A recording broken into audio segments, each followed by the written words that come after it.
Professional vacationer, Pope menace, and world's most hated sidekick, JD Vance, who sometimes poses as Vice President of the United States, just finished what can only be described as a highly successful visit to England before hightailing it out to Scotland.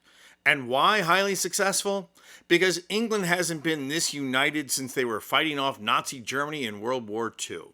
But now they are absolutely united in their hatred of JD Vance. You can find more people in England who rooted against the British team in the 1966 World Cup final than you can find British people who like JD Vance.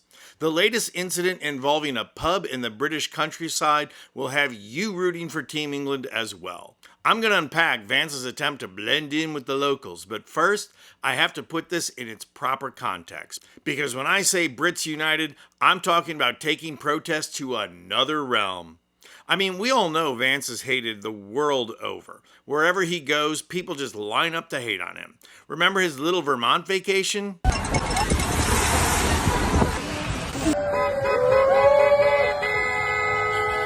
But the best part was getting harassed on the slopes. JD, how does it feel being Putin's puppet? Talk about a guy who deserves a medal. One of the best and least talked about was Vance pissing off the Italians and fellow tourists when he had the Colosseum closed down so that his wife and children could visit. Really? Closing down the Colosseum during high season. That's about as self-centered and callously indifferent to others as closing down Disneyland. Oh, wait, Vance did that too. So we had the island to ourselves, which was very cool. I'd never been to Disneyland. They were shutting down the Disney. Sorry to all the people who were Disneyland for the longer lines, but we had a very good time. At least on the trip to Disneyland, Vance got trolled by Governor Newsom, who posted on social media, "Hope you enjoy your family time. The families you're tearing apart certainly won't."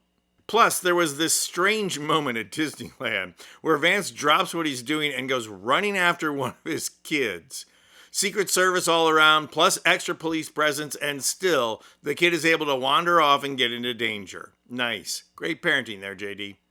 And then, of course, there's JD Vance's famous birthday kayaking adventure, where the Army Corps of Engineers flooded a river in Ohio so that it would be better kayaking. The White House blamed it on Secret Service and enhanced security, but then The Guardian reported that one source with knowledge of the matter alleged that the outflow request for the Cedar Creek Lake was not just to support the Vice President's Secret Service detail, but also to create ideal kayaking conditions. So it's not surprising that Vance was greeted with protest when he showed up in the English countryside.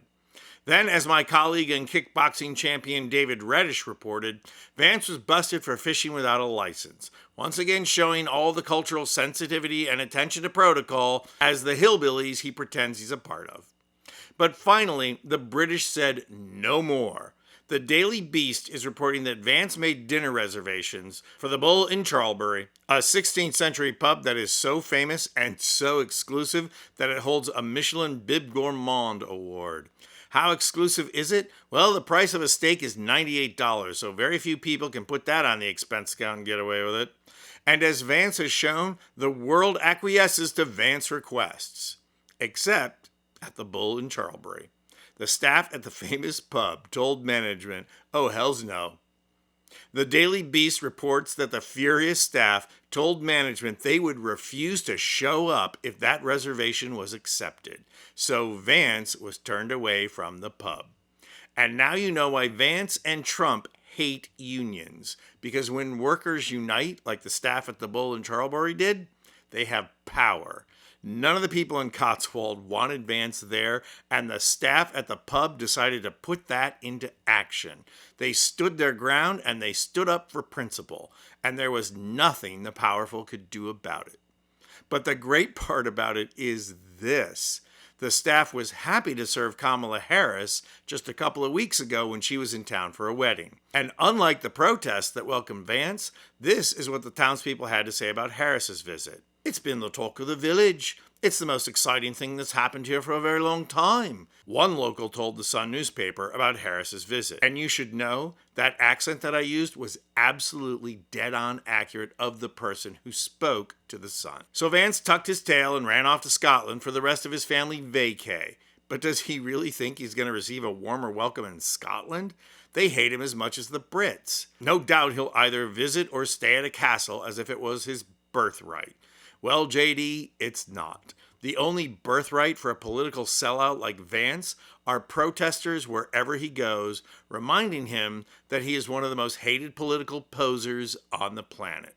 Have a nice trip, JD. See you when you fall.